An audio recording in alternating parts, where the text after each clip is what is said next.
The crocodile that has held back the drinkers suddenly leaves. Perhaps there is no future for it in this tiny pool.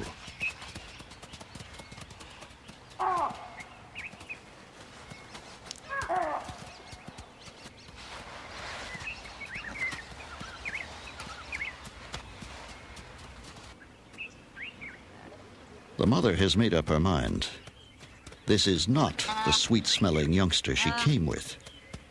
But the fawn knows better.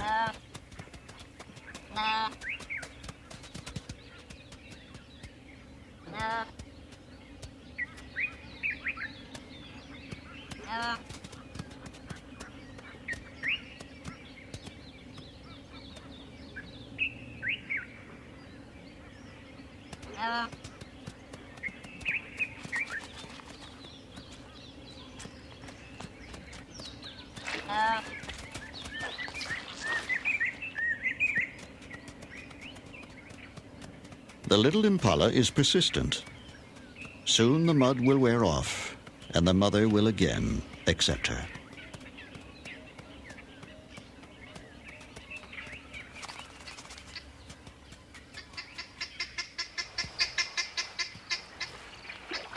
The crocodile reappears, covered in fresh red earth.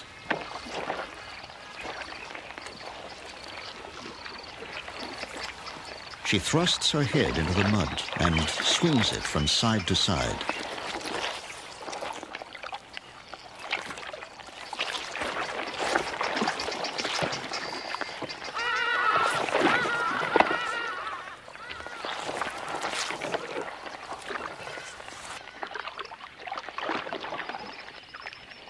At first, her peculiar behavior is a puzzle, and then her secret is revealed as her muddy jaws open gently to release the newly hatched babies she has carried down from her nest on the riverbank. This is the reason she has remained in the pool so long. She would never desert her young. She is their only protection.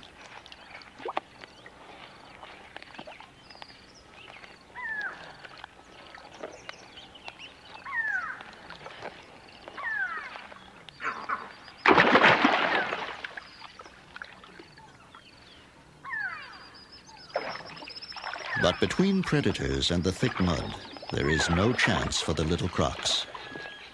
And all will die within an hour.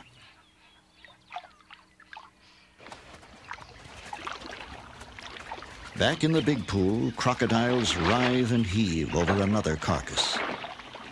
And once again, hippos are amidst the frenzy. There's nothing for them to eat, yet something attracts them here.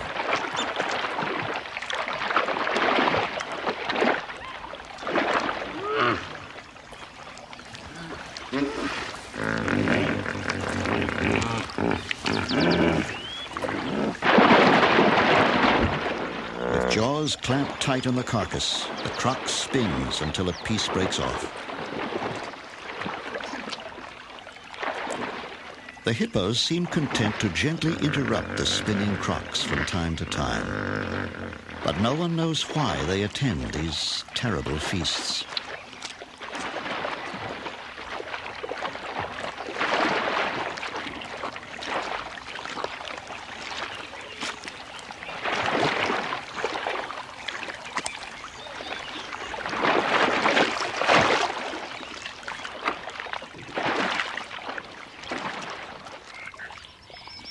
For 9 months, little rain has fallen, and the animals risk death for water.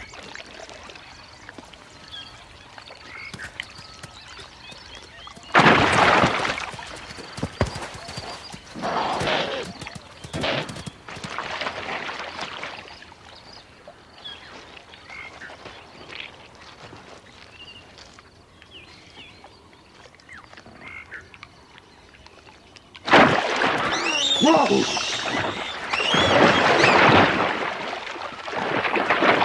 The hippo's calm is disturbed by the violent arrival of the croc's latest victim. For this one, there will be no lucky escape.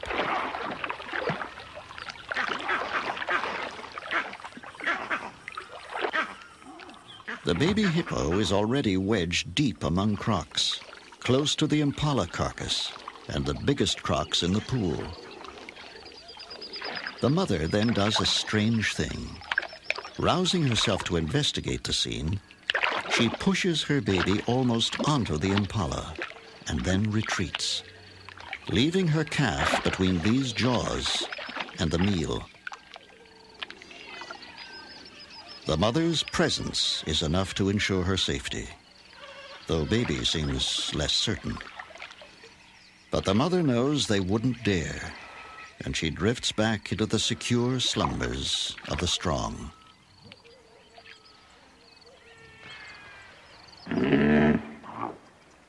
The pool has become so dangerous that most animals prefer to drink from the pits.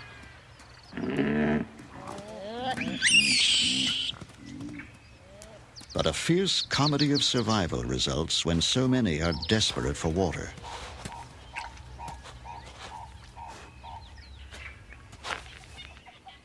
Large male baboons commandeer the pits and drink every mouthful of water that seeps in.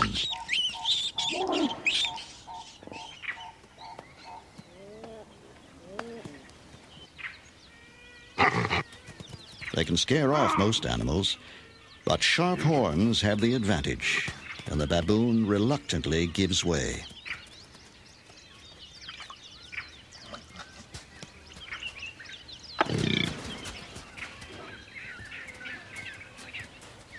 Competition at the pits is so fierce that those that can't cope with a big baboon have to take their chances at the pool.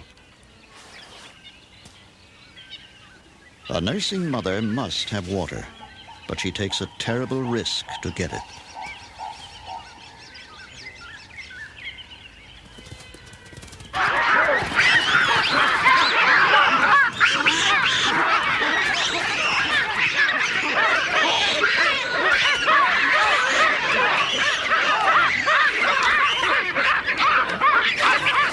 The mother has torn herself free.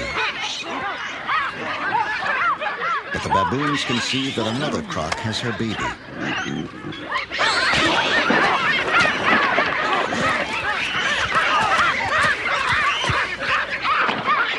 The croc will lose its prize to the others unless it leaves the pool.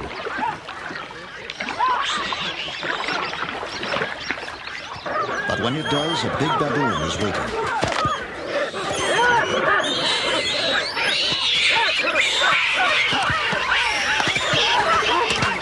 The croc drops the baby, but the brave rescue is too late.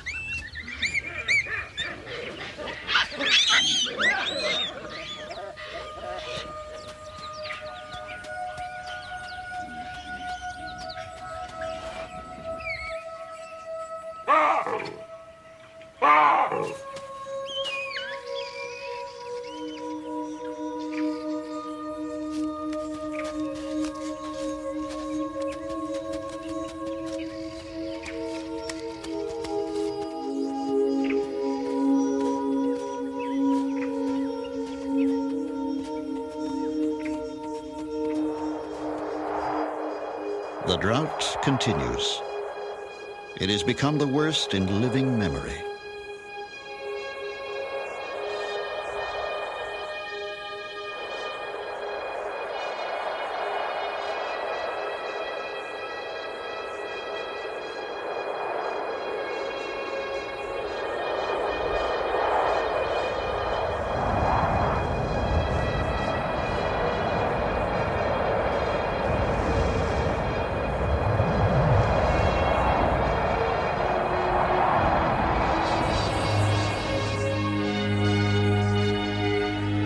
The pool has dwindled to a mud wallow, and many of the hippos have left on a final quest for water.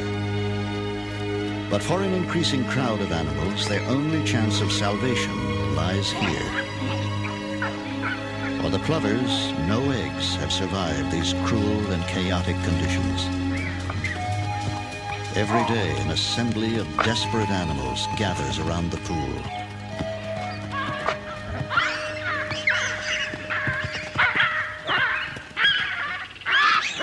These baboons, who are seldom peaceable, reach new levels of aggression among themselves. Even mothers with small babies do not escape the brutal bullying.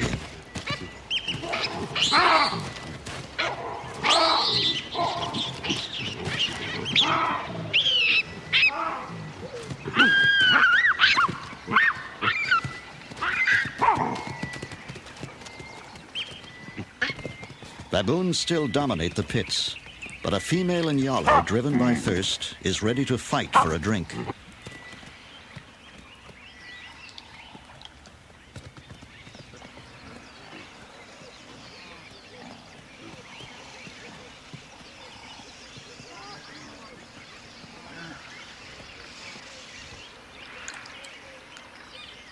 Each day now, a few baboons appear with blood on their hands. Their victims are impala fawns. Some are orphans of the drought, others only temporarily lost and alone. Trusting and totally defenseless, they are easy prey for a strong male baboon.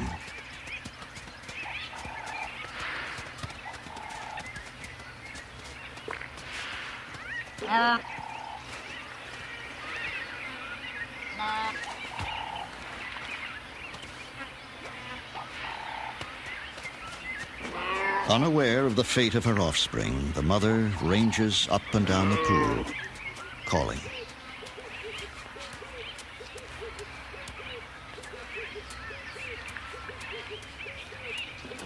A hungry warthog roots around for choice pieces of rotting catfish, while a kudu, heedless of the crocs, drinks the mud.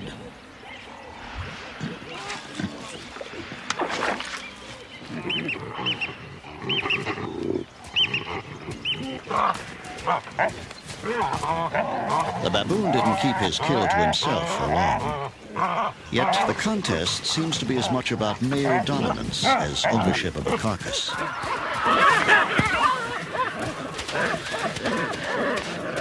Meanwhile, the warthog sees a good opportunity.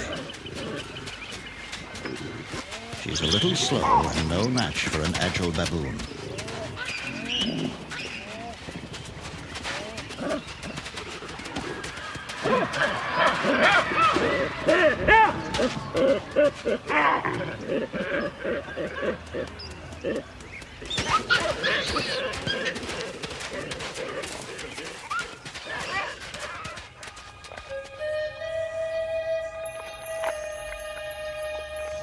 As their pool dies around them, the hippos and crocs lie marooned in the mud like creatures made of clay, half-formed and waiting for their creator to complete them.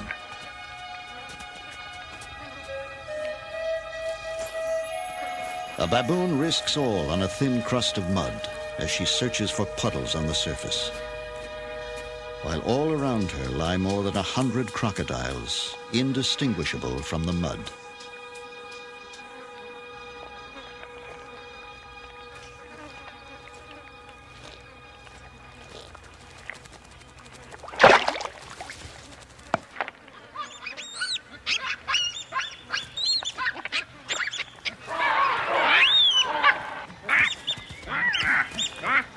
The mother is brave, but the life and death struggle is between these two. If baboons have nightmares, this is surely one of them.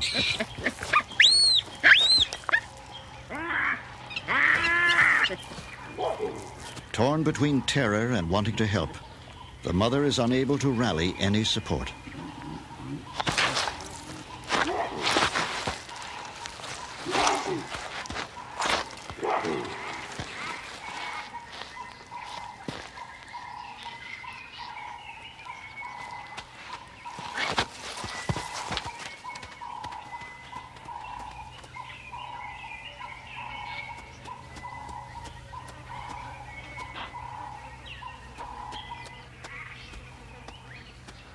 She has escaped with muddy legs, a sore face, and possibly a haunting memory.